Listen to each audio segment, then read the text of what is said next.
Taped from New Jersey, it's the SNL Nerds, a show where two comics from New Jersey nerd out about Saturday Night Live. I'm your co-host, John Trumbull. And I'm your co-host, Darren Patterson. Hello, Darren Patterson. Hello, John Trumbull. How are you, good sir? I'm okay. Okay. Yeah. Are you good? Yeah, no, I'm good. I'm all right. Okay. All right, so you're good. I'm good. Everybody's good. We're both good. That's good. Yeah, no, it's good. Yeah, all right. Okay. Hey, did you hear the news? SNL, we got a bit of an announcement. They put out the final three hosts that are hosting the final three shows of the season. Well, we already knew about the first of those three because they did announce it in the show. But yeah, but then they put out all three of them together, so now it's the official all three. Okay, so there you go. All right, I don't mean to tell you how to do your job or anything. So don't you dare tell me how to do my job. I was doing this back when you were knee high to a grasshopper, young buck. Don't you tell me how to do my job. I'm older than you, sir. What? Oh, yeah.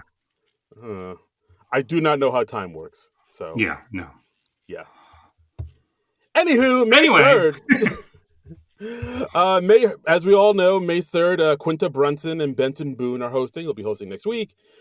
We've given our thoughts on that. May 10th, this one actually kind of surprised me. We got Walton Goggins with a musical guest, Arcade Fire. It surprised me because, Walton Goggins, I don't know if he's known by a lot of people, but he's definitely having a bit of a moment right now with him being on White Lotus and The Righteous Gemstones. And, he's always just been one of those character actors that's just been kind of grinding away and just been in a lot of stuff. Mm-hmm. He came up on my radar as Boyd Crowder on Justified, which was a show I really liked a lot. I thought he was really strong in it. He's been in Django Unchained and The Hateful Eight. What else has he been in? Predators. He has a voice in Invincible. He was in Ant-Man and the Wasp. Fallout, which is another show that's on Amazon. He played a trans person in Sons of Anarchy. He's just one of those guys that's been kind of grinding away, just been in a lot of stuff. So he's he's finally getting his big moment now in the sun. He was also in the episode of Community with Pierce Hawthorne's funeral, the funeral of Chevy Chase's character, and where he distributed lots of frozen sperm to the cast. Oh wow! Oh yeah! Oh jeez! Yeah, I blocked that episode out. But yes. That's his preeminent credit in my mind. So. Yes, I'm in the sperm episode of Community. I'd like to be introduced. But yeah, he's just been in a ton of stuff, and I guess it wouldn't be insulting to say he's primarily been a character actor, just from show to show. I don't think he hasn't been the lead in any of this film. He's not necessarily the number one guy on the call sheet, but he's just been grinding away in all these amazing movies, and recently he's been getting a lot of eyeballs in him through the White Lotus. So SNL was like, hey you want to host a show? You're a big deal now. Let's host our show. Yeah. And host the show he will. Yeah, it'll be interesting to see what he does. And, Arcade Fire seems to be a favorite of the show now. They come back periodically.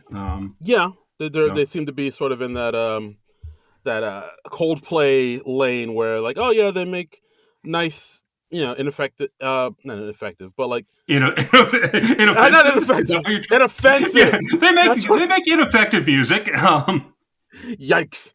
That's what I meant. And inoffensive music, and it's pleasant music, and it's fine, and people I know a lot of people are kind of a little surprised that they invite him back because not too long ago the lead singer Win Butler had a lot of sexual allegations come out against him from a number of people, saying he was doing a lot of inappropriate stuff, and so I was surprised that they booked him for that. But I guess they're kind of because it's so unlike Lorne Michaels to book somebody after they've done something controversial. Yeah. Oh, SNL. Sometimes I love you. Sometimes I don't know, man. Yeah. But Walton Goggins. Walton Goggins. Yeah.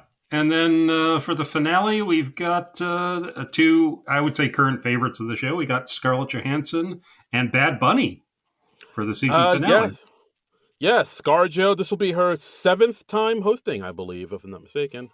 Nice. You know, yeah. I mean, she's an old pro at this point. She knows her way around the set. I think she'll knock it out the ballpark. And also I have seen a few people online saying, "Oh, ScarJo's hosting. This is this is proof that this is definitely Colin Jost's last show." Which I'm like, Yeah, I've been seeing that. I mean, I I don't get know if I it. necessarily subscribe to that conspiracy theory, but yeah, Yeah, maybe. I mean, I get it because like, yeah, it would be a nice send off to like have your wife, who you met on the show, host, your last day on the show. It would be a Hmm. nice send off, a nice little story to write. But yeah, again, I don't 100% know if that'll happen. I think it might be more likely, and I've also seen a few other people say this online. They're like, oh, what if they do the joke swap, but they let ScarJo do the joke swap because of what Joe said at the last joke swap with that killer roast beef line, which still Hmm. to this day, I'm like, wow, that was That would be whew, fun if they gave her yeah, a bit on Weekend Update and they let her do the joke swap. That would be a nice new thing they could do, and that I mean, because it's a good, reliable bit, but yeah, it it is. maybe is getting a little. I don't want to say it's getting old, but it's not the worst thing in the world to shake it up. Yeah, yeah, I know. Like it's one of those things where you just know it works and it's just old reliable, and then it gets to the point where it's like, oh, I just know this works, so there's no surprise to it anymore. It's just kind of, Yeah. you just know it'll work, and there's no, ta-da to it anymore. Hmm. So, but yeah, it would be cool to see them shake it up. I think I saw somebody online pitch the idea of like, oh, ScarJo should come on as a CJ Rossitano's mom or something like that. Which is like, oh, that'd be kind of fun too. And I don't know. And I don't know. Either way, ScarJo, I'm here for it. Bad Bunny, I'm kind of indifferent to. Like I know he has a huge, huge following, but I don't know. I don't Yeah, I don't really. really get it, but Yeah, but I don't know. Either way, but anyway, well, the that's show the seems to like him, so yeah. yeah, absolutely. So he'll probably do some more stuff with Marcelo Hernandez. I can see another Domingo sketch with Bad Bunny. Yeah, It's it's in the cards, man. It's in the yeah, I cards. know. But either way, that's how we're closing out our season 5-0. Yeah, I'm honestly surprised that they didn't have a few more former cast members host in the 50th year because we had Martin Short and we had Chris Rock, and that's been it. Um, Yeah, I mean, at the very least, I would have expected maybe, I don't know, Amy Poehler or Maya Rudolph or something like that to like kind of mhm. come in and I, host. w- But I would yeah, love to no, like Bill Murray to come back and host. He hasn't yeah, hosted in a long, long time. I mean, it would have been great to see one of the original cast members come and host, or yeah, hell, no, have Jane Curtin or Lorraine Newman come and host. yeah. Like, I mean, if they want to come and do it, let them do it. I'm actually surprised that they haven't done that either. But I don't know. Either way, I mean, this is how our season's closing out. It seems like they're treating season 5-0 just like a kind of a regular season, and they saved all the special stuff for the 50th anniversary special. Yeah, I guess So so, and I see the logic in that. So, yeah, but fair enough, fair enough. But yeah, that's I guess that's our thoughts. And mhm. so for this episode, we were thinking, all right, well, the show's still not back. Come back next week. And normally, when we have an off week, we try to think of something to do, like a movie that had something to do in the month we're in, like that's close to a season or something. Like last week, we did Pineapple Express with the 420. So we're like, what else can we do this week? And then, just divine inspiration just hit us, and we're like, hey, we just had season 50th, that special. Let's say we go back into the Wayback Machine. Let's do the Time Warp again and talk about SNL 40, the 40th anniversary special that dropped on February 15th, 2015. Why don't we? Yeah, let's do that. I like that idea. You like it? Yeah, yeah. Let's go watch it right now. Okay, done. All right. Okay. So, guys, All we're going right. to take off. We'll be right back. Yeah. Bye. Okay. And we're back. Hey, Hey. we just watched the 40th anniversary special. So yeah. Yeah. Had you seen this since it originally aired? No. I would admit that, yeah, there was some stuff I kind of remembered. There's definitely a few things I definitely remembered were a thing that a lot of people kind of talked about as I rewatched it. Right. So, there's a lot of stuff here that was completely took me by surprise. And there's a lot of people in here who maybe won't get invited back to SNL anytime soon that we see in the Yeah, an special. interesting time capsule in that way. I watched the anniversary special, and I found the red carpet arrival on it was on Venmo, so I watched.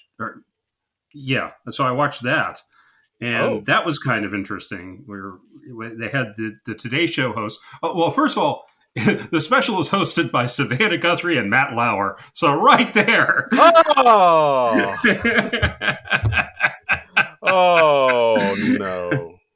Yeah, and we also had Al Roker and Carson Daly, so it was all the Today Show people, all the current Today Show people, talking, and they talked to like lots of notables. We got Alec Baldwin, Sarah Palin.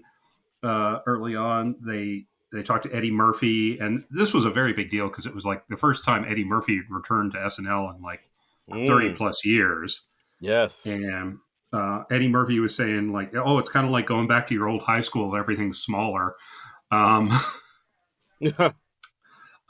see. They had Seth Meyers in there. He said the show is still around because Lauren has good taste.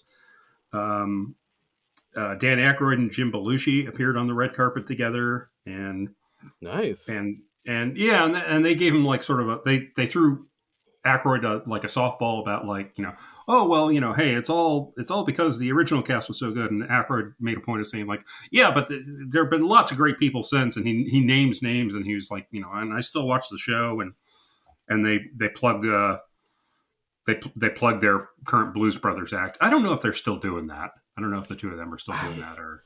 Yeah, I remember they were doing that for a while. Like they were going like from House of Blues to House of Blues. I think they maybe still do it occasionally, but I don't think it's like the big thing that it was. Like, I mean, they're both getting up there in age. They can't really do the Soul Man like they used to. True. This was interesting. Lorne Michaels appeared with his kids, so he saw his three kids who looked to be in their late teens, early 20s. And I was like, wow, I never see his kids anywhere, and I never really hear much talk about them. But so that was interesting. Let's see. They at one point, Carson Daly is talking to Donald Trump and Rudy Giuliani together, and I was just like, oh god, oh, we don't know what's in store. There's one joke that somebody says. I think it's like during the Q&A. Yeah, we'll get to that. Oh no! Oh no! They also interspersed throughout this. They had apparently they had SNL fans vote for the fan favorites from each decade of the show. Oh. And for the 70s, the fan favorite was the cheeseburger sketch. Cheeseburger, cheeseburger, cheeseburger, cheeseburger. Okay. The 80s favorite was Mr. Robinson's Neighborhood with Eddie Murphy. Okay. The 90s favorite was Celebrity Jeopardy. The 2000s fan favorite was More Cowbell. That I think is interesting because it's a standalone sketch and it wasn't a recurring character or anything. Yeah, that's wild how they did that sketch once and it just reverberated through time. Yeah. So it just became this whole thing. And still like more than 10 years later, they do a special, one of the anniversary specials about it. And then the 2010s fan favorite was Stefan. So. Yeah, Stefan was a huge deal back in the day. So yeah, it was interesting to see the arrivals and all that. So little time capsule, and only made me severely cringe a couple times. Well, speaking of cringe, let's go into our opening with Jimmy Fallon, Justin Timberlake doing this big old musical number for all the Yeah. catchphrases throughout the years. Yeah, the Chronicles of SNL, as they kind of dub it. I remember liking this a lot more than I do now. It's kind of lowered in my estimation. When I first saw it, I thought, "Oh, this is really cool. This is cool," and it's like referencing all the famous sketches and catchphrases from the history. And now I look at it and I'm just like, "Oh, yeah, okay." Yeah, I mean it's good. It's Timberlake and Fallon doing what they do best, just getting the energy up, hyping everybody up, and like was Fallon really doing what he does best though? Was he? Yeah, he's doing what he can do. Yeah, I'm seeing him try to do that Blues Brothers thing, and I'm just like, whoever told Jimmy Fallon he could dance should take that back. Yeah, he just kind of flails his arms. He's like doing jumping jacks. It's just. He looks like one of those crazy arm mans in front of the car dealership. Yeah, exactly. And like, because he did it again during the 50th, like during the music special, maybe. Yeah. And I was like, yeah, he still can't do it. I don't know why he thinks he can do the Blues Brothers dance. He cannot. Yeah, he just kind of flails and gonks about, as it were. Yeah. But yeah, I mean, Justin Timberlake can dance, of course. Yeah, of course, he's a man's a pro. But he's a hoofer. He's a hoofer. He's got moves like Jagger. Mm-hmm. And so we get like this whole little hip hop number full of all the catchphrases: cheeseburger, cheeseburger, dick in a box, pump you up, ambiguously gay duo. We have Rachel Dratch pop in once as Debbie Downer saying, "Oh, history has shown us that starting a show with a musical number leads to a sharp drop in ratings." Womp, right. Womp. And Molly Shannon pops up later as Mary Catherine Gallagher, and she smells her armpits, and everybody else sniffs her fingers too. So, yeah, remember that? Yeah, yep. Remember this is Remember this thing that you watched a lot and probably got sick of back in the day? Well, they're back. Remember this thing? This thing is here now. Yeah, and and then they just close it up with big live from New York a Saturday night with Jimmy and Justin just saying it right into the camera. I liked how they switched the cameras to from a viewpoint from the back of the stage, so you see the entire audience, and then Jimmy and Justin. I was like, oh, that was a nice little flip around. That was cool. That. And in the opening, they read, I think it was something like 81 names, something like that. So many like. Daryl Hammond is reading them at a rapid fire pace, like faster than he does in the actual show. And they were taking periodic pauses because there were just so many names. Yeah, it was a lot. I think when they were announcing who was in the audience, it was like there's a few names like Louis C.K., James Franco, Wynn Butler, Kanye West. I was like, wow. Why? What have you heard? Nothing. Never mind. Okay. All right. Yeah, let's just move on. And we had Steve Martin come out to do the monologue, and he says, "Tonight is like an enormous high school reunion, a high school that is almost all white." Bam!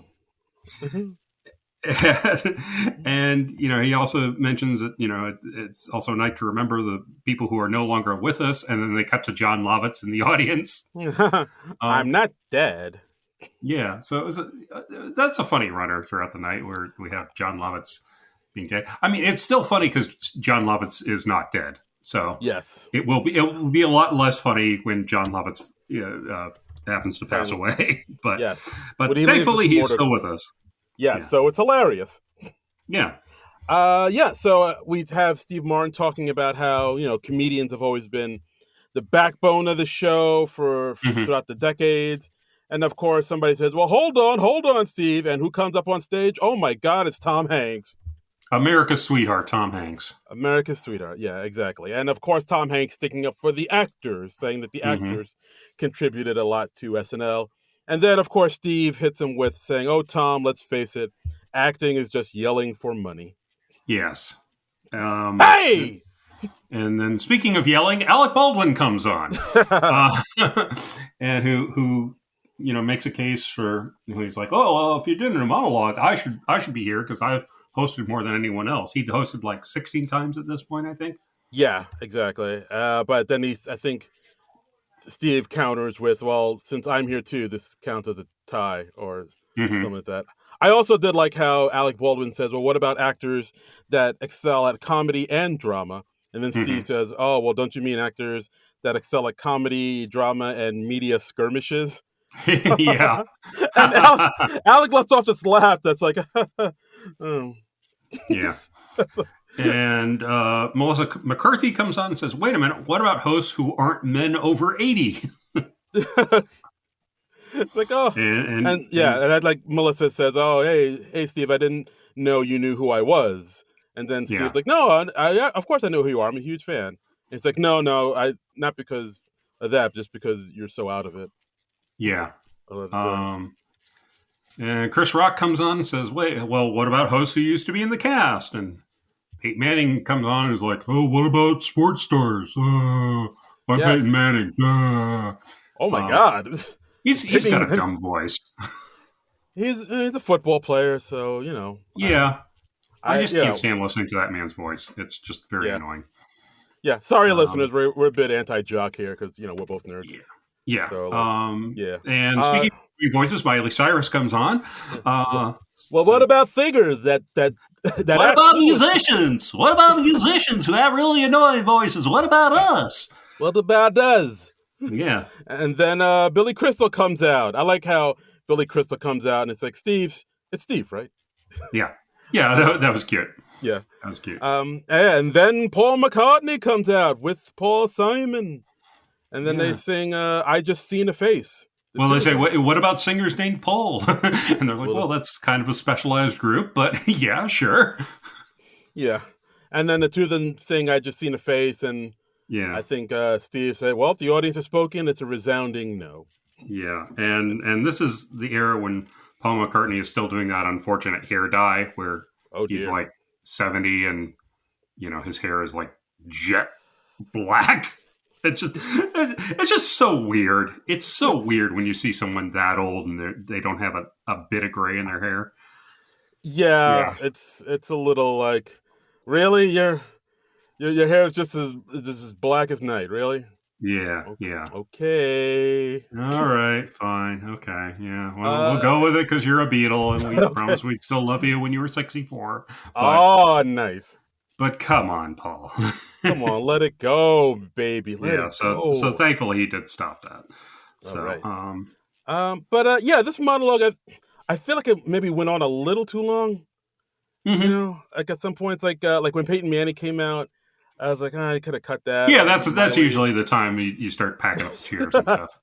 Yeah, like it seemed like as more and more people came out, like the audience was it was getting diminishing returns, I think, from the audience.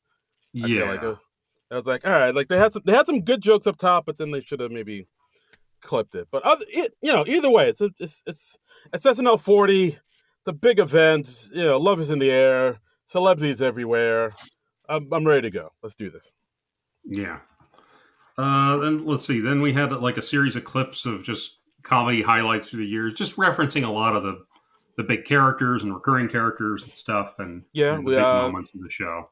Yeah, started off with of course, the very first sketch, the Wolverine sketch. We went into, Land Shark, the Samurai, Baba Wawa, King Tut, Nerds, Word Association sketch, Honky Honky, Nick the Lounge Singer. One of my favorite parts where Lauren offers the Beatles the check for like $3,000 or $300. I always forget. 3,000 because he's explaining to George Harrison later, if it's 3,000 for all four, it would be 750 for one. And you get to hear George go, pretty chintzy. It's such a subtle gag. I love it. It's just like, well, no, I thought it was explained to you that it's for all four of you guys to come. Yeah. Out. And George Harrison was so wonderfully dry. He could just nail those moments. He might be the funniest Beatle, I think.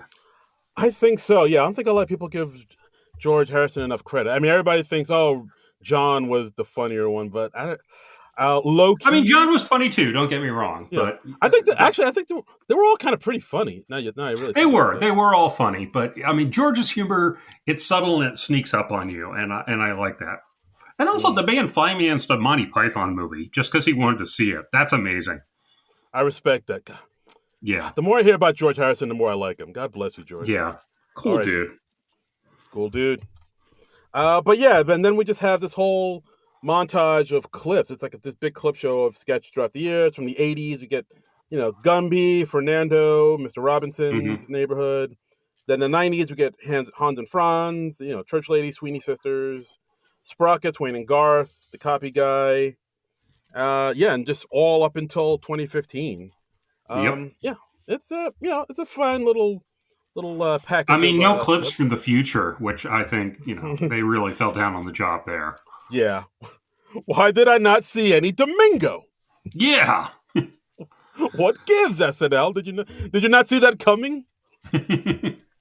Unfortunately. It'd be hilarious if the camera just cut to 12-year-old Marcelo Hernandez. And he's like, why are you shooting me? What? I've never been on the show. Not yet, but you will. I guess you guys aren't ready for that yet. But your kids are going to love it. Yeah. And then after that, we have a callback to a sketch from the first season. Dan Aykroyd pitching the Super Bass-O-Matic 2150. Yeah, and it's pretty much beat for beat the old Bass-O-Matic sketch. Pretty much, yeah. He puts a bass in a blender. Yep, that's the whole bass. Mixes it up in the blender. We cut to Lorraine Newman, who drinks, a sludge that looks very much like the thing, and she says, "That's good bass." And right, I did like how the blender they used was like straight from the 70s. So when it was Aykroyd, so when Aykroyd went and put in another piece of fish to blend it again. It stopped working. He definitely broke it. I think time just broke it. I don't think Aykroyd really did anything wrong. I think time just, it was like, hey, I'm from the 70s, fuck you. Yeah, he just presses a button and just hear and it is not working. So I was like, he's pressing other buttons and it's like, no, you fucked me up with that bass.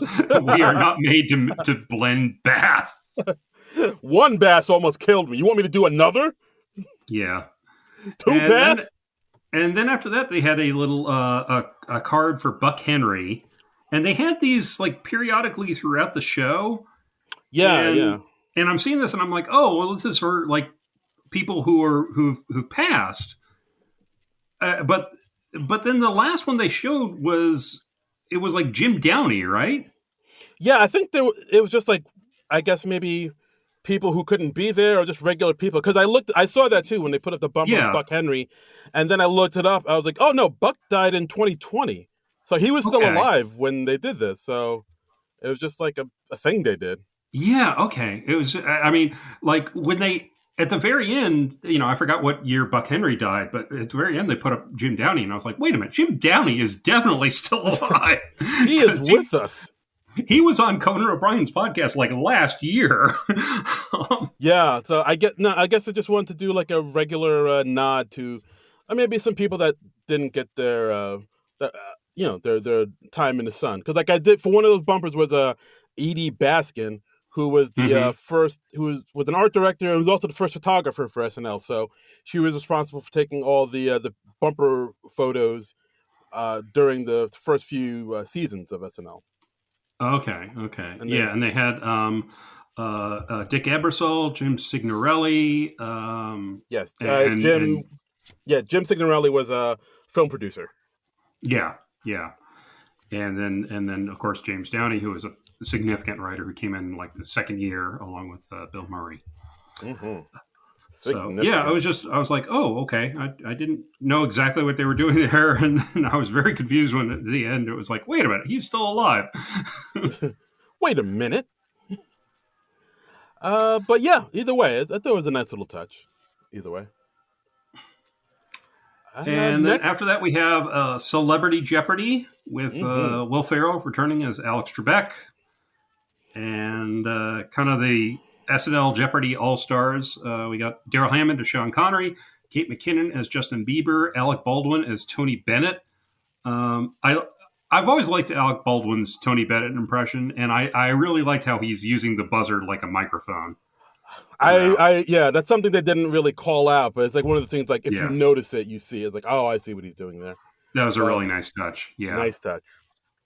And yeah, I mean, Celebrity Jeopardy was like a huge deal for SNL for a while. They just kind of Hmm. kept on bringing it back, and people loved it. Of course, the antagonistic, behavior between Sean Connery and Alex Trebek during these Hmm. sketches was just everybody really got a kick out of that. Of course, Yeah.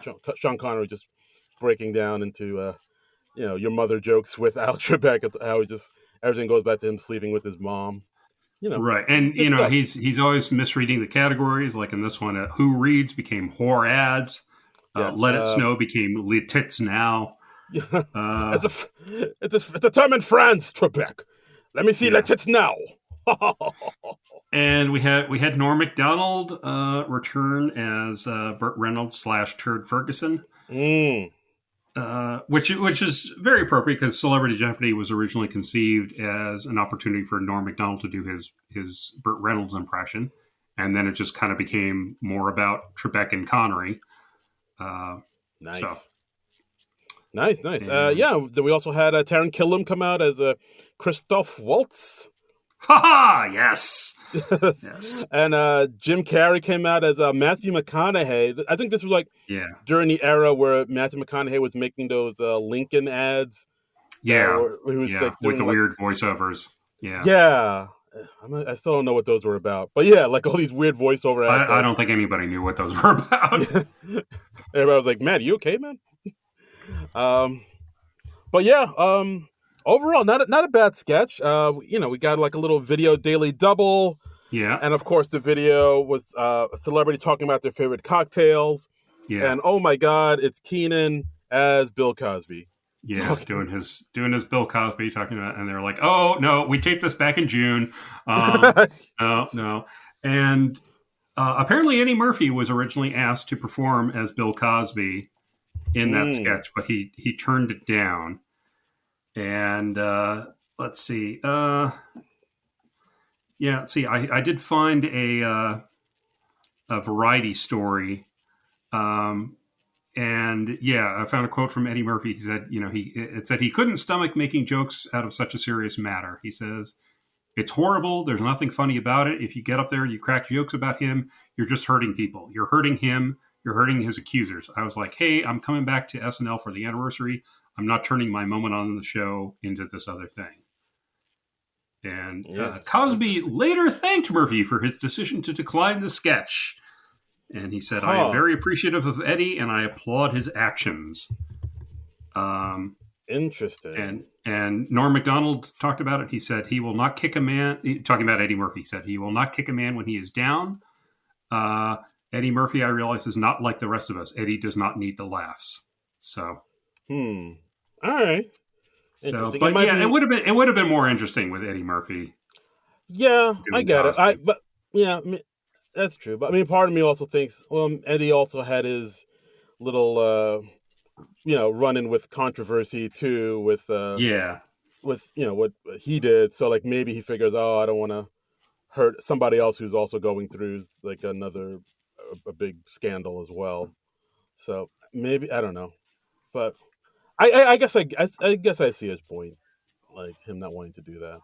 Yeah, this special was really kind of Eddie Murphy dipping his toe back into the water, like a James Brown celebrity hot tub. He was dipping his toe into the water. It was too hot, but then he later got into it, and it was nice and refreshing. Too hot in the hot tub. Yeah, and then he came back and hosted. Well. Yeah. And then let's see. After that, we had Pete Davidson and Leslie Jones hosting a montage of auditions of current and former cast members, along with a few people who didn't make the cast. Yeah, pretty interesting. I still remember seeing this one. I remember seeing quite a bit, just because it was good to see all these all the current cast members and old cast members. A lot of them brought characters that they would perform on the show. Like we see Chris Kattan as Mr. Peepers. We saw Kristen Wiig with the Target lady.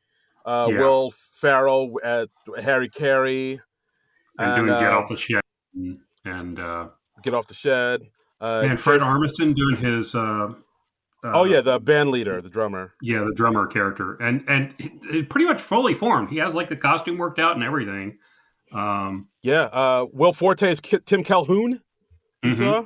Yeah, we saw Seth Meyers doing Hugh Grant. I remember they're trying to make that a thing on the show for a little bit. Yeah, he did a pretty good Hugh Grant. And this was the first time we saw a lot of those auditions, so it was pretty rare to see those at this point. Yeah, we saw Vanessa Bayer's Miley Cyrus, which she did on the show. Dana Carvey bringing Church Lady and Chopping Broccoli, interviewing at that. Both were like big hits on the show.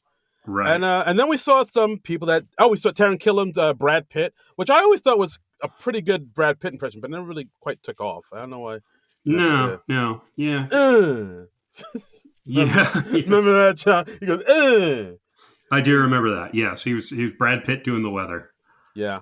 And then we saw some people that didn't make the show, like Stephen Colbert, who auditioned. Jim Carrey, who auditioned in the 80s. I think back when Lauren wasn't there, I believe he auditioned twice. It was definitely pre In Living Color. And we see Zach Galifianakis, a young, clean-shaven Zach Galifianakis, which just seems weird. Wow. Yeah, I was like, Zach's a handsome man without the beard. That's what's wild to see that. I think he said that, like, without the beard, he looks like Jodie Foster.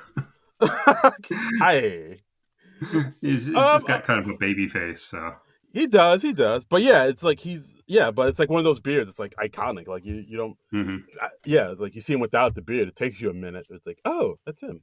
Yeah. You see Kevin Hart as well, who also didn't make it. Pretty interesting stuff. Andy Kaufman. Yeah. Andy Kaufman. Thank you very much. Yeah. And of course, you see Leslie Jones's and Pete Davidson's audition as well. Yep.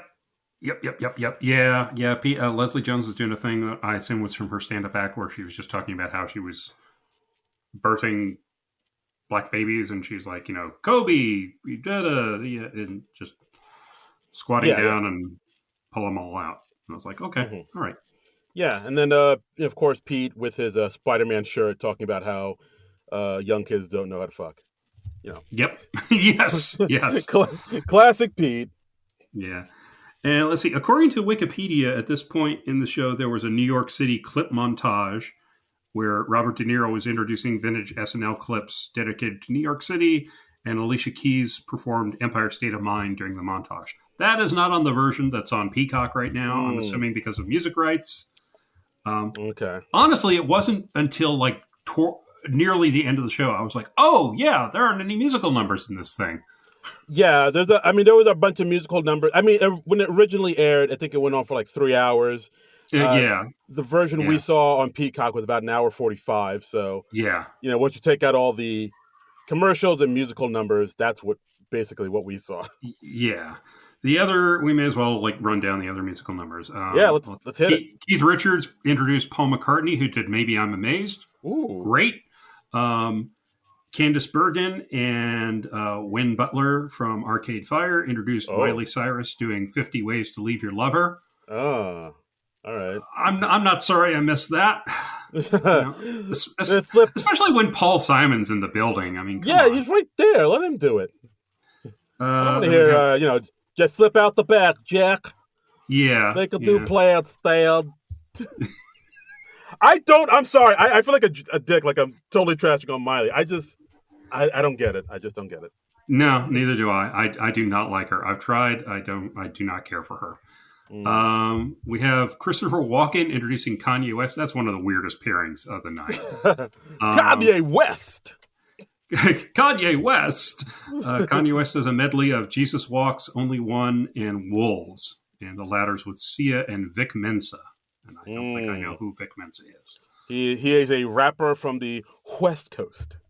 A West Coast wapper. A West Coast wapper. Baba Wawa. West Coast wapper. West Coast wapper. He's a Wascowee wap. He's a Wascowee wapper. Yeah. And then finally we have Jack White introducing Paul Simon, who does Still Crazy After All These Years. I don't think he broke out the chicken suit again, though. So damn it. Well, then what's the point? Yeah. So I'm surprised all of those are gone, but yeah, I know music rights are a motherfucker. They're a strange beast. They're a strange beast. Yeah, but after that we get Jack Nicholson coming out.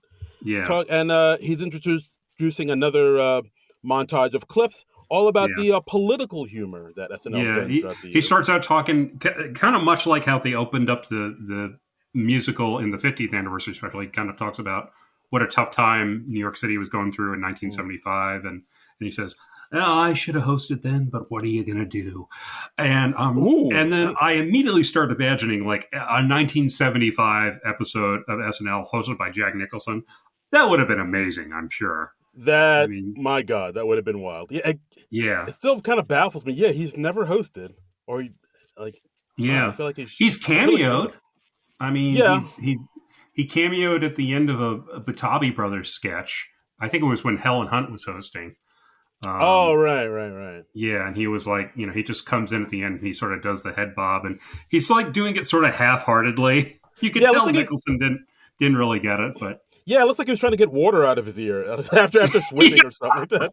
Yeah, but it was nice to see him in this, and he's because he's in rougher shape these days. So yeah, he is. But so it was nice to see him like from 10 years ago when he's still with it, and it was a pretty good montage of mostly of political impressions. We had it started out with Chevy Chase doing his Gerald Ford, and then Dan Aykroyd doing his Jimmy Carter. They showed Jesse Jackson when he hosted, and they had a cute bit where he's heading into the control room and they replace everybody in the control room with all black people. Yeah, and it's like, oh, yeah, brother's doing it. Oh, yeah, what's up, y'all? Yeah. I always got a kick out of that. I liked, of course, they had Phil Hartman as Reagan. They showed a little bit of the Mastermind sketch, which is a phenomenal classic. Mm-hmm. Dana Carvey as the first George Bush. Phil Hartman as Bill Clinton. Carvey as Ross Perot. Dan Aykroyd and Norm Macdonald, both as Bob Dole. Daryl Hammond as Clinton. The show had 2 great Bill Clintons. That's pretty incredible. They got lucky, yeah. Will Ferrell as George W. Bush. Tina Fey as Sarah Palin. Amy Poehler as Hillary. Fred Armisen as Obama. Jay Farrow as Obama. Sudeikis as Mitt Romney. That's going up about to the moment, and little did they know how insane politics would get in the next 10 years. Oh, no one could have seen that coming. Yeah. Oof. Yeah. All right, John, you ready for the next? You ready for this? The next one's coming up. I'll give you a minute. Okay. The Californians. All right, so listeners, it's devotees of this podcast will know we're not huge fans of the Californians. We never were. No. It just seems, I don't know.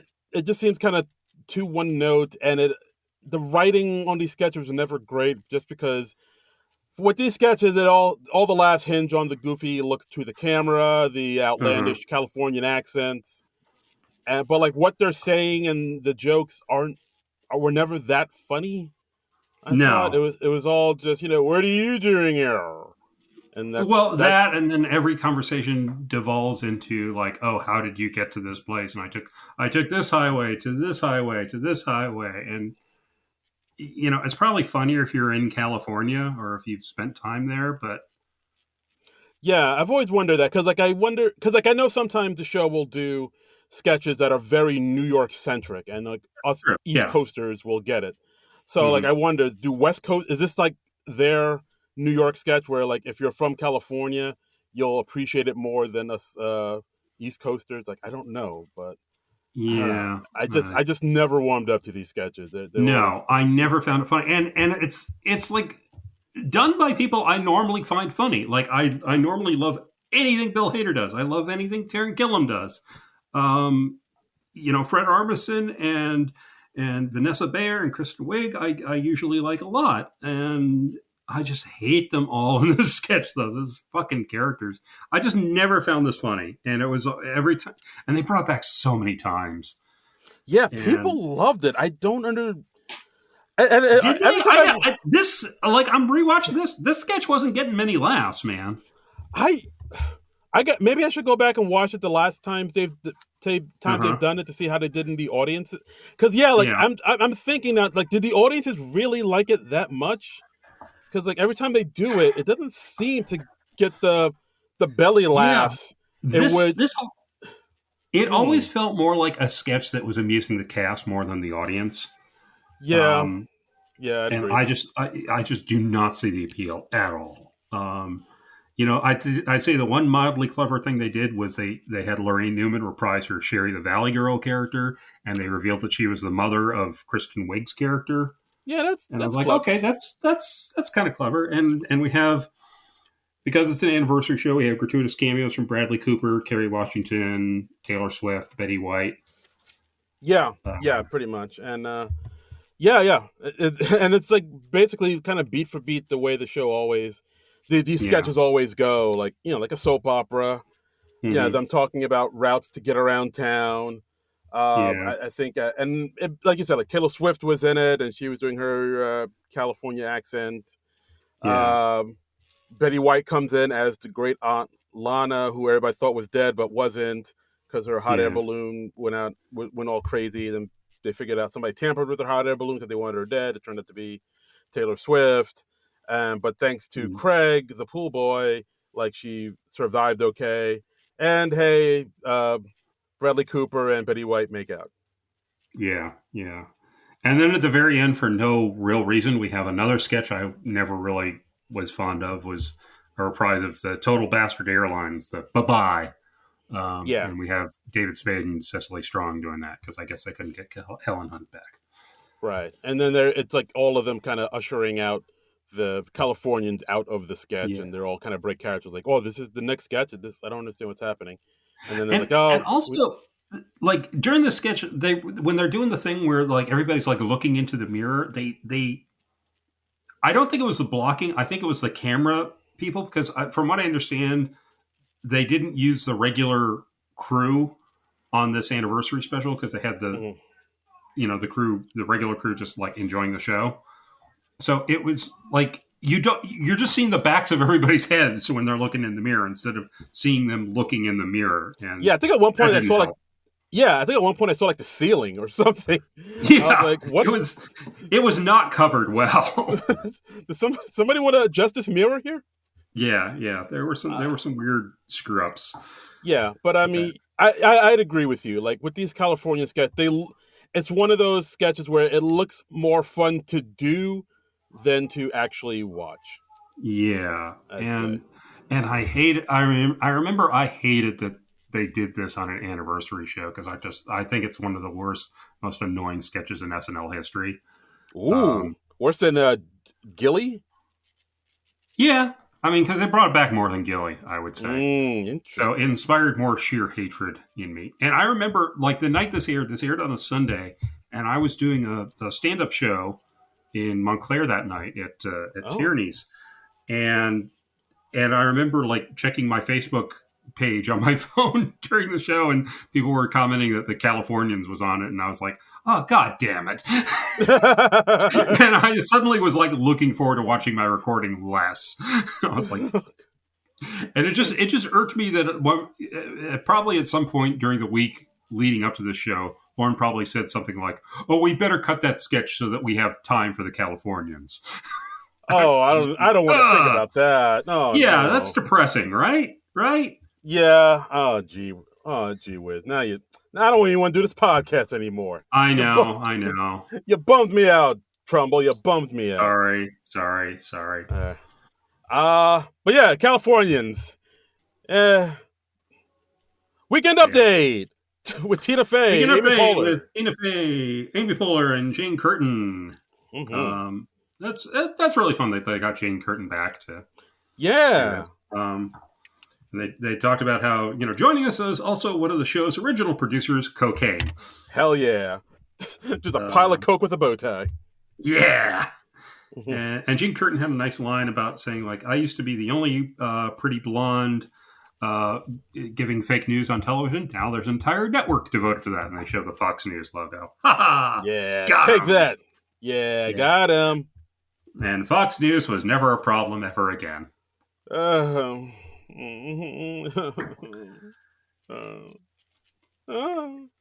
then they also did a weird thing where they had like some SNL superfans like doing their takes on classic SNL characters. Yeah, this was. How'd you feel about this? It was a choice. Yeah, it was a choice. I mean, it's like, all right. I mean, on one hand, it's like, all right, yeah, this is kind of cute to see the famous people that were fans of the show, do their impressions of of characters that they revered, but it's like on a second, but then part of me is like, this seems kind of, what's the word I'm looking for? Not lame, but kinda, I don't know. It just seemed kind of like, oh, okay.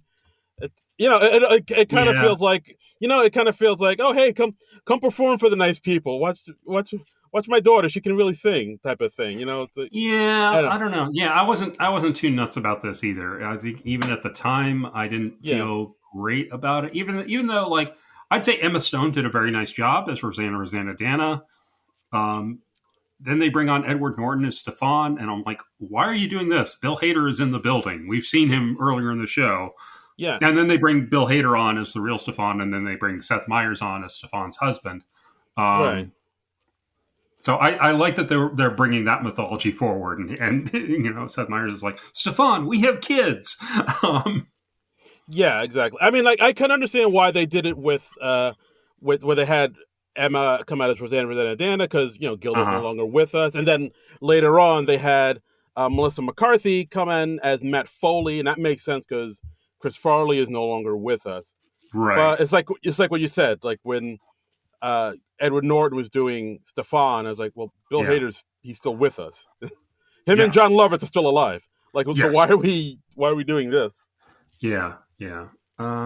So I don't know. I wasn't nuts about it. And let's see, Melissa McCarthy, she crushes the Weekend Update desk as Matt Foley. Much like he breaks the table in the van down by the river sketch.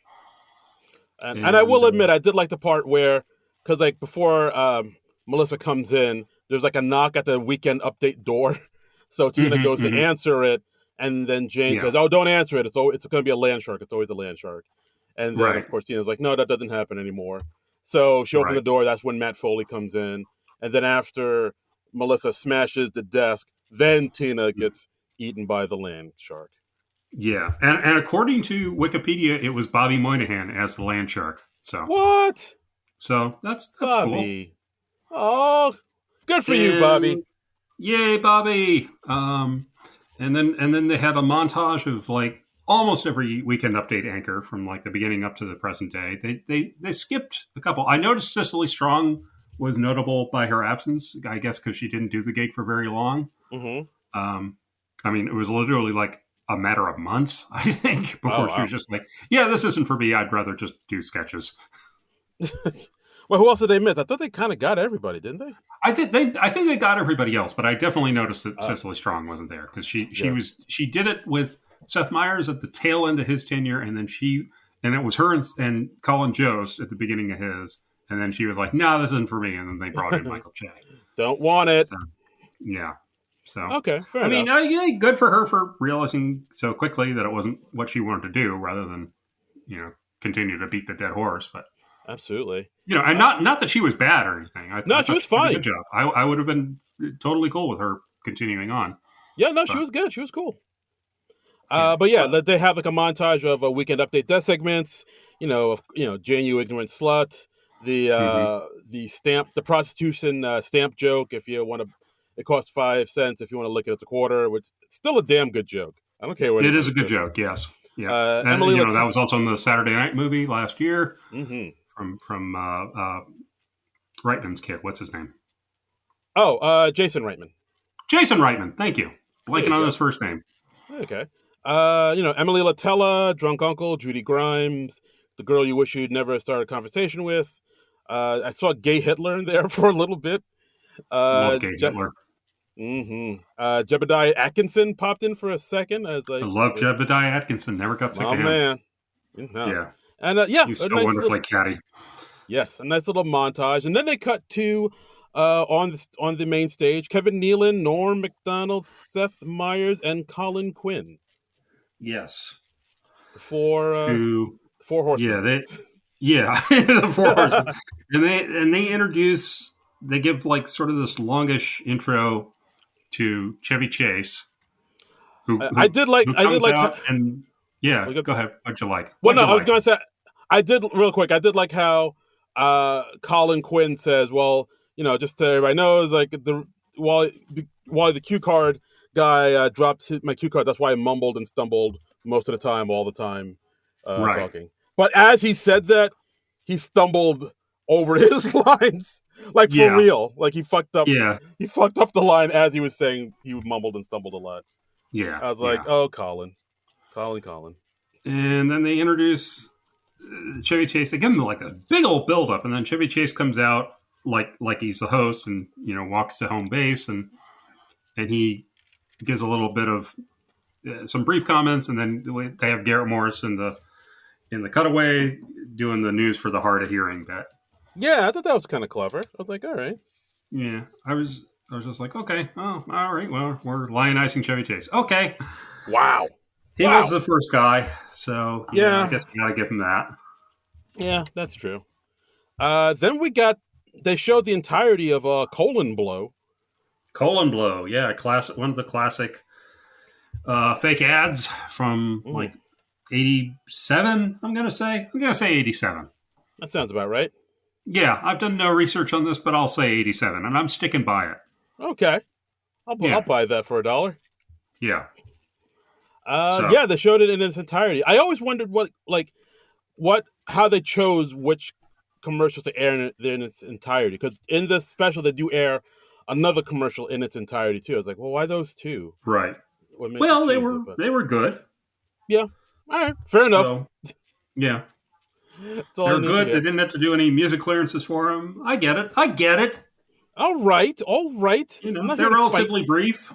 I'm not here to fight you, Trumbull. They showcase Phil Hartman, and the ones Tina Fey and Amy Poehler, and they're good. All right, cool. I'm sold. Yeah.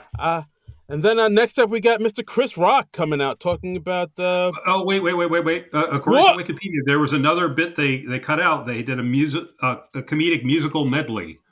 Oh, and that was missing from the show. I can read the description of what they did. Yeah, go probably, for it. Okay, so it says Maya Rudolph as Beyonce and Martin Short introduced a musical medley featuring appearances by Fred Armisen and Kristen Wiig as Garth and Kat, Anna Gasteyer and Will Ferrell as the Culps, Joe Piscopo as Frank Sinatra, Dana Carvey as Derek Stevens, that's the Chub and Broccoli guy, Adam Sandler as Opera Man, Kenan Thompson and Jason Sudeikis as DeAndre Cole, and Vance from the What's Up with That sketches, alongside Cecily Strong and Shashir Zameda as Poppy and Pippa. I'm assuming those are the backup singers. Okay. Steve Martin as King Tut, Bill Murray as Nick the Lounge Singer, alongside Paul Schaefer. Dan Aykroyd and Jim Belushi ended the medley as the Blues Brothers, singing Everybody Needs Somebody to Love with all the performers on stage. So I'm assuming it was another musical rights thing. Oh, man, I would have loved to see that. Son of a bee. That would be fun. I wonder if that's on the YouTube somewhere. I just came across that in the sketch rundown, so I didn't know I was missing that.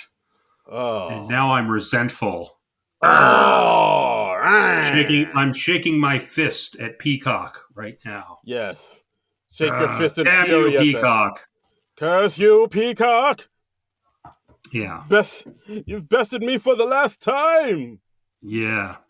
So and then we have Chris Rock coming out. Yes, and now we have Chris Rock talking about Eddie Murphy, really giving him his flowers here, talking about how he saved SNL, and without him, show would have been canceled, would have lasted half as long as Baywatch. He hosted the show while he was still on it. And like, oh my God, he's the Messiah. He's the Alpha Omega. ladies and he's going to gentlemen. come out and heal the sick. Yeah. And he was saying, like, everybody says, like, oh, they're always saying that such and so is the next Eddie Murphy. And he's like, no, there is no next Eddie Murphy. I mean, that is true, though. Like, whenever they brought in another black cast member, people were like, is he the next Eddie Murphy? Is he the next Eddie Murphy? Like, I do remember a lot of performers being compared to a lot of next Eddie Murphys. We've had so many Eddie Murphys. So many. Yeah. Who's your favorite next Eddie Murphy, Darren? I know Chris Rock definitely got a lot of is he the next Eddie Murphy when he blew up on. So maybe I'll say him. Yeah, he was probably the nextest of the next Eddie Murphys. Yeah, so. Like he in a way, he kind of was the Eddie Murphy of the 90s.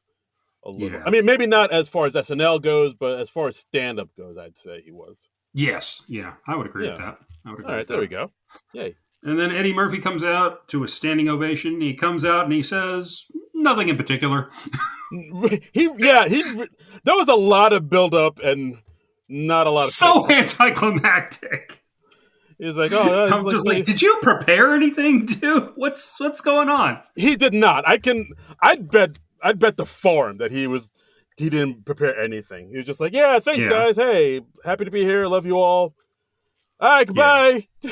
Yeah, that was. I mean, the intro was longer than what Eddie Murphy did, and the Hollywood Reporter described his remarks as brief and awkward. So I remember. Yeah, that sounds like my that sounds like my prom night. But there, got him. We got take that, teenage Darren. Yeah, take that. Like go home and cry in your tux. Yeah. Like I remember a lot of people talking about that the next day. We're like, why didn't he? What was that? Why he didn't say much? He didn't make any jokes. He didn't do anything. It was just he didn't reprise any of his characters. He didn't. He didn't. Yeah, it was just odd. But I mean, I guess this is what ultimately led to him like finally hosting the show again 4 years later. So I suppose. Yeah. But it was definitely. I mean, I was happy to see him there just because he hasn't. Mm-hmm. This was the first time in decades since he stepped on the stage. Yeah, like over 30 years. Yeah, so maybe that was it too. Like there was a lot of anticipation and build up. Like, oh, this is his first time in 30 years stepping on the stage. Oh my God, what's gonna happen? And nothing really happened. Nothing much. No, yeah. No, just nothing of note. Stuff. Yeah. But it's good to see him again. Yay. Yeah. And so next up we get Derek Jeter and Peyton Manning, two jocks, talking about all the sports-related sketches that have come on SNL throughout the years. Yeah. Strangely, no footage of O.J. Simpson. I don't know what that was about. I mean, do not feature O.J. Simpson on your SNL retrospective. He was on the 15th anniversary show. He hosted. Had something changed since then? Real not found. I don't know what to tell you. Yeah, I guess. Okay. I guess it's just. I don't know. I guess it was a mishap. Okay. All right. A bloody mishap. So they talked. So they showed sketches from the years. Of course, we get the Da Bears, the United Way sketch, of course, with Peyton Manning. Harry Carey, Synchronized Swimmers, Martin Short and Harry Shearer, Dennis Rodman, George Foreman. Lots of sports stars in drag. Yeah, because that's funny, because he's dressed as a woman. That's hilarious. It made me think of that quote from Studio 60, where the one guy is showing his parents around backstage at Studio 60, and his parents call him skits, and he's like, no, Mom, Dad, skits are like when the football team dresses up as the cheerleaders and they think it's the height of wit. We do sketches where like the finest comedic minds of our time get together and they remake comedy with every utterance, and the heavens open up and it's just, it's so ridiculous. It is. Yeah. And then the dad's like, well, that's fine, son, but your brother's standing in the middle of Afghanistan. And Oh God. Studio 60 could be so wonderfully unintentionally hilarious at times. Yeah, that was wow. What a show! What a Yeah, show! yeah. It was really something. So that's what made me. That's what seeing all the sports stars in drag made me think of. Yeah, absolutely. I did. They did show that one sketch that I remember seeing as a kid, where it was Phil Mm-hmm. Hartman as like a Russian weightlifter who was like on tons of steroids because it was Oh yeah. it was it was the Olympics where like taking steroids was encouraged, and Yes. they got a Phil Hartman about to lift weights, and as he lifts the weights, he he's done so many steroids he rips his arm off trying to lift the Yeah. weight. I remember seeing Yeah. that as a kid, being like, Jesus Christ! Yeah. Yeah. It's very funny. He's like, ha! Ah! It's Yeah. just two nubs where his arms used to be. It's like, Jesus. Yeah. And at the very end of that montage, we have Jason Sudeikis with Will Forte reprising their role from ESPN Classics as Pete Twinkle and Greg Stink. Yes. And they both have beards. Both have beards. Both have beards. Uh-huh.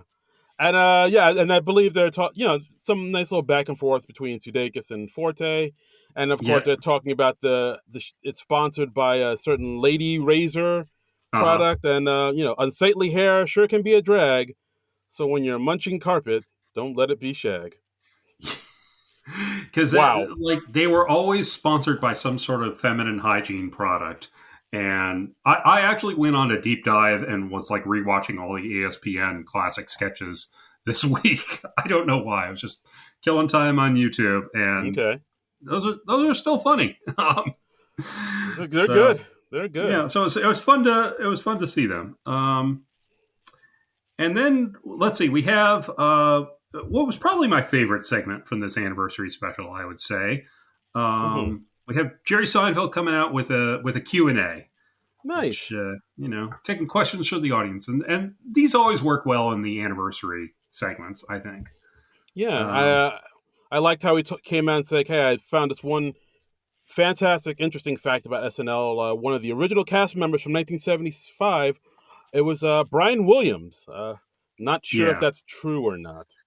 Yeah, because this was apparently not long after the whole Brian Williams helicopter thing. Yeah. That whole story broke where he was, let's say, exaggerating. Embellishing the truth. Yeah. And actually, during the special, the lead up, somebody brought it up with Matt Lauer and Savannah Guthrie, and I'm forgetting who it was. Okay. But they were like, I think Brian Williams got a bum deal. And it was just kind of funny to see how quickly they were trying to pivot to the next topic. They were just like, we're not opening this can of worms. No. Let's keep it light. Al, how's the weather? Yeah. Let's go to something not controversial. Let's cut to Carson Daly with Donald Trump and Rudy Giuliani. Yay! Oh God. Anyway, Seinfeld comes out, and let's see, we get lots of questions from celebrities. Michael Douglas wondering why he only hosted once. Mm-hmm. And he's saying like, hey, I'm a notable actor. I'm a sexual icon, and Catherine Zeta-Jones's expression when he calls himself a sexual icon is priceless. She just like, if you watch that clip, watch Catherine Zeta-Jones at that moment where she's just like, First I'm hearing about this. Yeah. I also liked how we talked to John Goodman, who's in the audience. Yeah. He mentions how he hosted 13 times, which is a Goodman's dozen. It's a Goodman's dozen. And he was like, yeah, it's like coming to camp. If they treat you nice. I miss John Goodman on the show. I really miss John Goodman. I'd love to see him come back and host. Yeah, I know the Connors is over, so maybe he'll have more time. Maybe he'll come back and host. I don't know. Yeah, I just don't know why they haven't brought him back in like a decade or more. It's just, yeah. Yo no sé. We also get James Franco asking a question, asking him if he got his emails. Yeah. And Jerry Seinfeld's like, no, I didn't get an email. And James Franco's like, no, didn't everybody get my emails? And, because we just had the Sony hack. So. Yeah. Larry David. Larry David. Hey, look at this! Look at us! Hey, yeah, you and me. Yeah. Hey! And Larry David says, like, hey, was I really a writer here on SNL? And Seinfeld's like, yes, you were here for a season. And he's like, hey, look at us now. Hey, all right, we did okay. Yeah. We did all right. Like, that can't happen now because of the way the structure of the media is now and the whole landscape changed. But yeah. And then we have very timely. Yes. And then Ellen Claycorn comes out and she says, her question is, why aren't there more black women? And Jerry Seinfeld's like, oh, you mean on the show? And she's like, no, I just mean in general. She nails this joke, man. She's good. Oh, it's so incredible.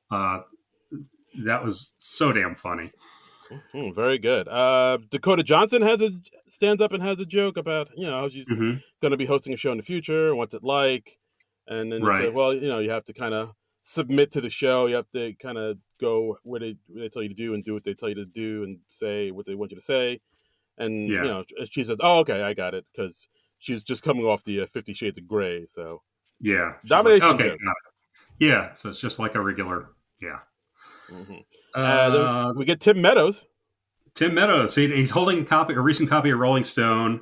He says, hey, they made a list of all the cast members from best to worst. How about we read it aloud right now? I was like, no, we don't have time. Yeah. And he's like, do you have a camera ready to cut to Robert Downey Jr.? Nice. Very funny. Yeah. Then we got Bob Odenkirk in the audience. Bob Odenkirk, who describes himself as star of over one episode of Better Call Saul. That'll all change soon, Bobby. Yeah. That's and Bob Odenkirk, famously a writer for SNL, and he says like, "Hey, can't we do a tribute to the writers?" And Seinfeld's like, "No, there's no time." And and then we get Sarah Palin stands up and asks a question. Yeah. Who Jerry confuses her with Tina Fey. Right. And she says, how much would Lauren pay me to run for president in 2016? And Jerry's like, Sarah, don't tease us. And she's like, and what if I pick Donald Trump as my running mate? I don't.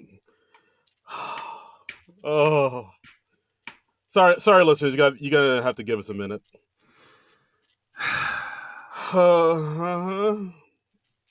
Yeah. I think we should pause the recording, just walk around the block for a few minutes. It's raining out, but I'll do it. Yeah, no, that works. That suits my mood. Yeah, exactly.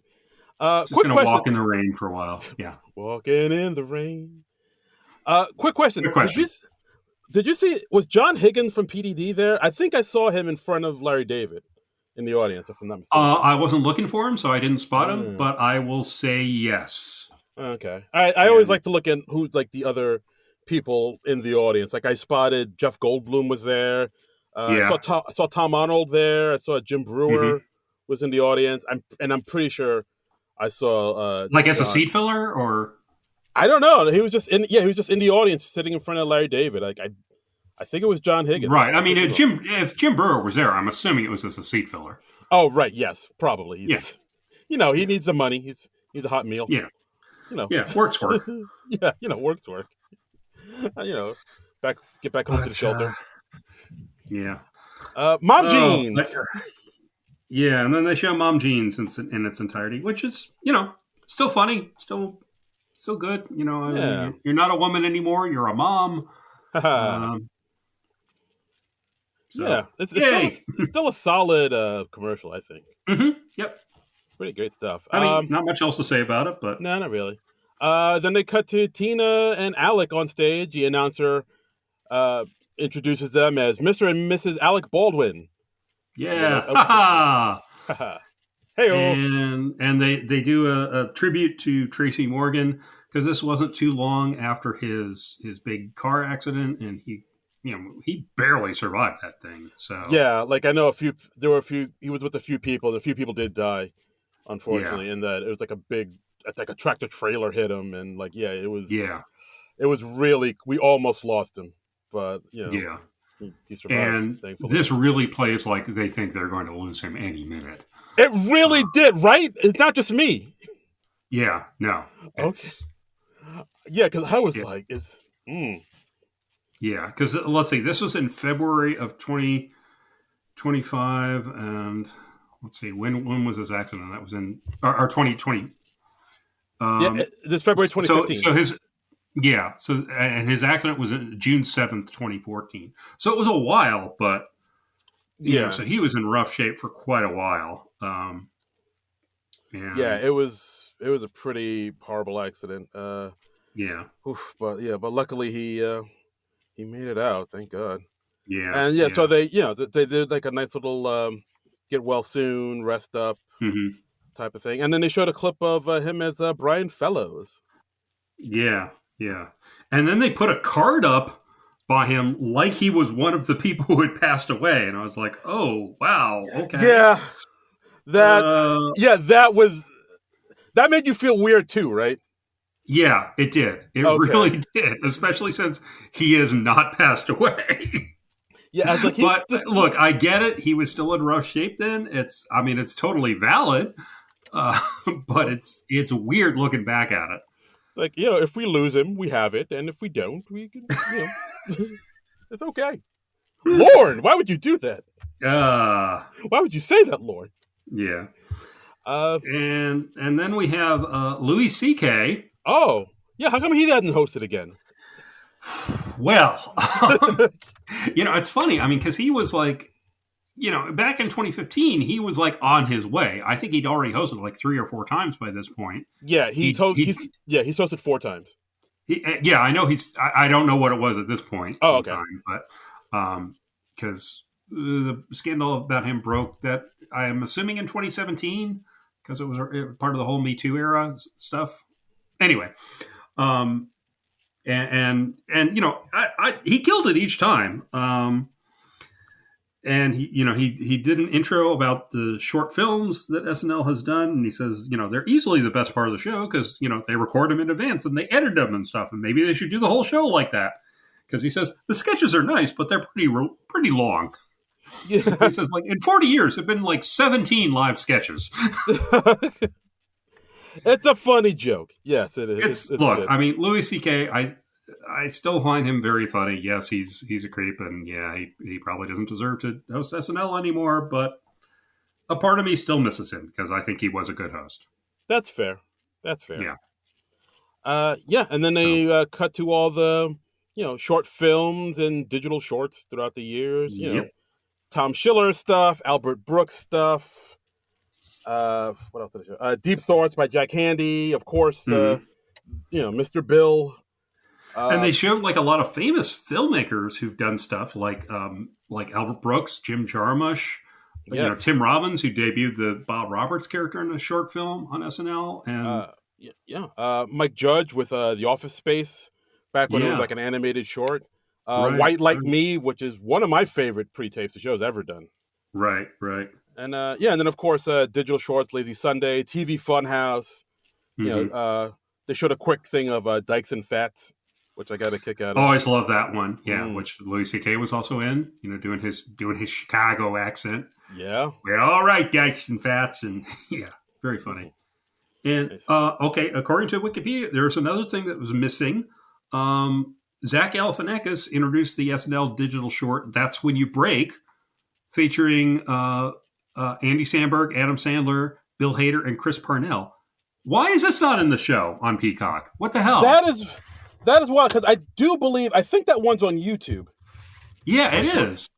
I've gone back and watched it on YouTube periodically, and so that's the only thing I can think of is at the very end they realize that the song's like in the same sort of tune as "Simply the Best" by Tina Turner. So could that be it?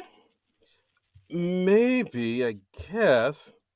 But that was one of the funniest things in the 40s. So I'm not cool with them cutting that out of the show. What the hell, SNL?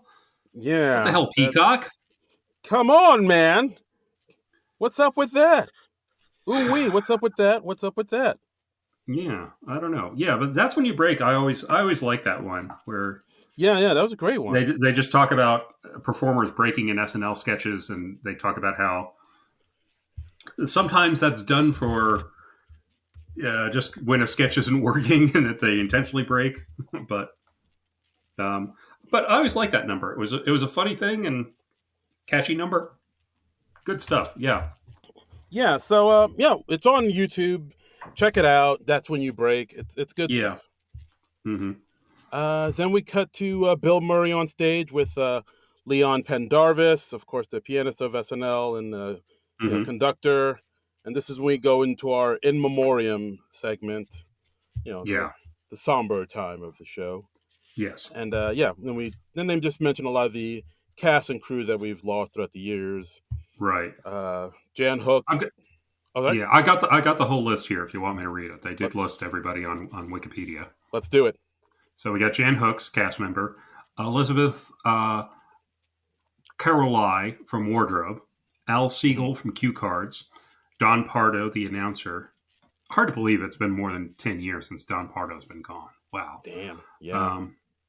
Bertie Brillstein, talent manager, Al Cameron operator, Tom Davis, writer-performer from Franken and Davis, Andy Kaufman, Denitra Vance, who's a cast member, that black girl. That was a character. I know what you're talking about. I know. Yeah, I mean, I'm just clarifying. Remember that time a black girl was on SNL? What's up with that? SNL gone woke. Yeah. Charles Rocket, cast member. Tom T-Bone Wolk, who was a member of the SNL band during the G.E. Smith's years. Haino Rip, technical director. Dave Wilson, director, original director of the show. Willie Day, prop master. Phil Hartman, cast member. Chris Farley, cast member. Michael Donahue, writer-performer. Elliot Wald, writer. Audrey Pert Dickman, coordinating producer. Herb Sargent, head writer. John Belushi, Gilda Radner, and then finally John Lovitz. They cut to him in the audience, and he's like, throws up his hands, and we see him mouthing, "I'm not dead." I love that they brought that back. Yeah, announced him as being dead. And a good way to get us out of the somber moment, and still funny because John Lovitz still not dead. Yes, and then Bill Murray says, and of course, Generalissimo Francisco Franco is still dead. So not bad. Not bad. Not bad at all. Pretty good. Pretty good. Pretty good. Pretty good. And then finally, at the end of the show, we have Wayne's World. Mike Myers and Dana Carvey. Yeah. Party time. Excellent. Party time. Excellent. And they're reprising their roles as Wayne Campbell, Garth Algar. And, this was kind of a big deal because, like, Mike Myers and Dana Carvey, they were on the outs for a few years there. Yeah. I mean, they famously kind of didn't work quite the best together. They had their issues on the movie and during the sketches. Right. So to see them both together in the same room reprising, roles that probably they're past all that now. It's all ancient history. They're good. They've been good. It's all good. Yes. So then their thing is that they made a list out of the top 10 things about SNL. Of course, them announcing that it's a live show. It's done live. Everything's live. So please, audience, everybody has to stay in their seats. That means you, Kanye West. Cut to Kanye West. Acting like he wants to get out of his seat, but, he's getting pushed back into his seat. Which I believe that I thought it was a reference to what happened at the 2009 MTV Awards, but it might be a reference to what happened at the Grammys like the week before. Well, I think it was also a reference to when Kanye West was presenting with Mike Myers at the charity thing. I think it was after Hurricane Katrina. Yes. Oh, yeah. That was that too. Yeah. And like Mike Myers reads the first bit of their scripted bit, and then Kanye West goes off script and just says George Bush doesn't care about black people.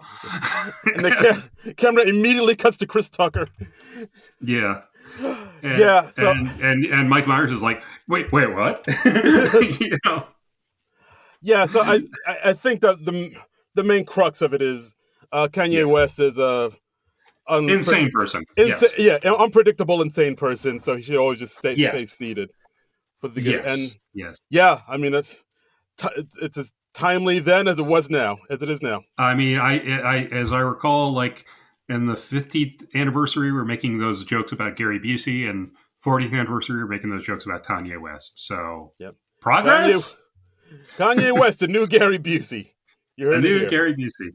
Oof. So let's see. We have number 9, satire. Number 8, Saturday Night Dead. And they talk about how every year some new hack writer makes a headline, Saturday Night Dead, saying the show's not any good anymore. Yeah, clever. Yeah. I heard that one before. Not. Yeah. And 7 is catchphrases. And they trot out a lot of the Wayne's World catchphrases on that. Schwing, yes. And monkeys might fly out of my butt. And all the Wayne's World stuff. Yes. Number 6, musical guests. Number 5, Kanye, sit down. Please sit down. My God. Yeah. Number 4, opening credits. They're talking about how like all the cast members are doing like things in the nightlife in NYC, but none of the cast members actually have time to indulge in the NYC nightlife because they're so busy with the show. That's right. It's a lie. Yeah. Number 3, the after show orgies. What? And they're like, oh no, wait, we meant wigs. Yeah, and I think there was like some mishap with the label on the list. Like Carvey had was having issues ripping it off, but it's like, no, there it goes, wigs. It's wigs. Yeah. This is live, people. Kanye, sit down. And then number 2 is Lorne Michaels, and they get a little mushy about Lorne. And then they both do their Lorne Michaels impression. Yeah, we have dueling Lorne Michaels impressions, and they're both good. Yeah. Well, it got a laugh, but did it get the right laugh? Right. Yeah. And they both have their little wine glasses of Chardonnay, and I like how it wasn't real wine in there. It was obviously like just see-through plastic in there. I guess so they didn't accidentally spill it or anything. I showed it to Paul. He loved it. Showed it to Mick. He hated it. Yeah. And then number 1 is the crew. Yay! And they give a big applause break to the crew. Yeah, we see Cue Card Wally there too. We do. Yay! Yeah, screwing up the cue cards for calling Quinn, and yes, exactly, making him stumble over his stuff. Yeah, it's his fault. Yeah, he's the guy. So, and then that's kind of it. Then it just cuts to back on stage. Everybody's on stage. They bring up Lorne, give him lots of hugs, show him lots of love. They pose and they say, hey, Lorne, this is going to be the cover of a biography about you in about 10 years. And Lorne's like, what are you talking about? They're like, never mind, but just trust us. So, and sure enough, yeah. And then that's the 40th, SNL 40. Thoughts? What did you like it? Was SNL 50 better? I think SNL 50 was absolutely better. Because this had a lot of collections. It had a lot of clips and stuff like that. And, you can only watch clips so many times before they get old. And I like that they did a lot more new stuff for the 50th anniversary special. We had a lot more. I mean, we were reprising a lot of sketches, but they were new sketches. And they had cast members of different generations mixing together and stuff like that. I think they realized they couldn't do yet another anniversary special with bunches of clips. Right. So I feel like the 50th was just top to bottom a better production. I'd agree. What do you think?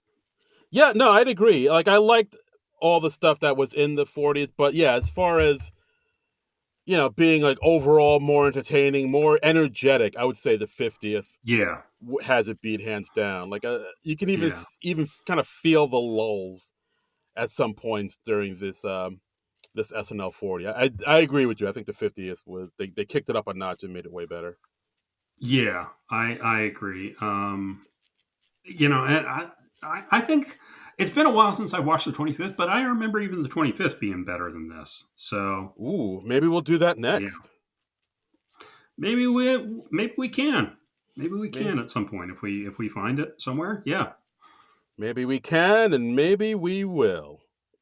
Yeah. Yeah. But enough about us. What did you think? What did you guys think? The fine, fair listeners of this podcast. We put out the word on our Blue Sky account, and we heard back from Red Mirror Ball. And they say, a fantastic celebration of the show. Personally, it's my favorite of any anniversary special that SNL has had. It was a great combination of every era, and I love how all the major SNL stars got a second to shine. My only complaint is that the audience was completely dead. Celebs aren't good laughers. That's true. That's true. Yeah, it's kind of like at an award show. Yeah, people aren't real receptive to the comedy because they're all nervous about what they're going to win or whatever. So yeah, fair enough. And I will say, this the 40th did kind of give some shine to a bigger chunk of the entire, all the eras of SNL, like even the eras where Lorne wasn't there, whereas the 50th kind of maybe didn't give as much love to maybe the earlier stuff and maybe focus a little bit on the newer stuff, because maybe I guess they thought, we gave love to the older eras in the last special, so let's kind of move it closer to, I guess the newer age or something like that. Yeah. But yeah, overall, enjoyable watch. SNL 40, give it a look-see. And that's our episode, guys. Thanks for listening to the podcast, as always.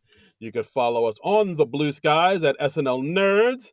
You can donate to our Patreon at Non-Productive.com. And as always, you can follow me on all the socials at Darren Credible, DARIN Credible. And you can follow me on all the socials at Trumbull Comic, TRUMBULL, and the word comic. Yes, and as always, you can watch this on the YouTubes on our YouTube page as well.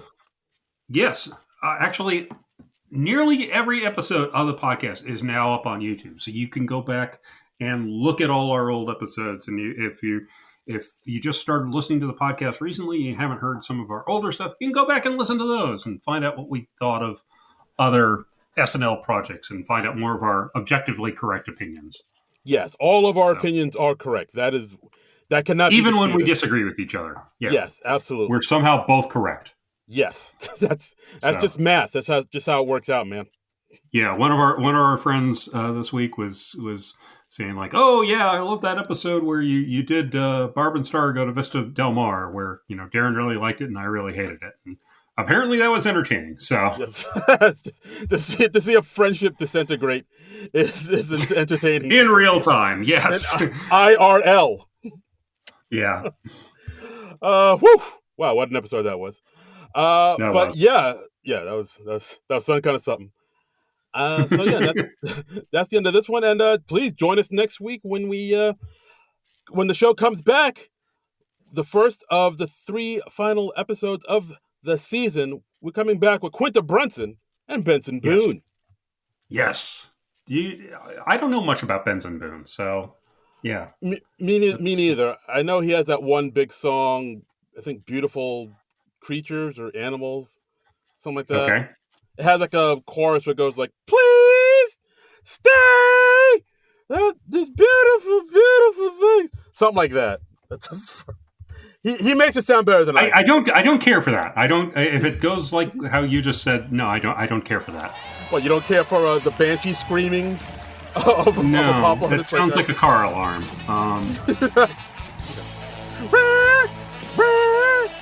Whose car is that? Turn it off. Yeah, no, doesn't sound good. But anyway, I mean, I'm looking forward to Quinta Brunson coming back. She is a solid host, so yeah, I'm looking forward to. Fun to see what she does. Absolutely, for sure. So, all right, please join us next week for that. But until then, nerds out!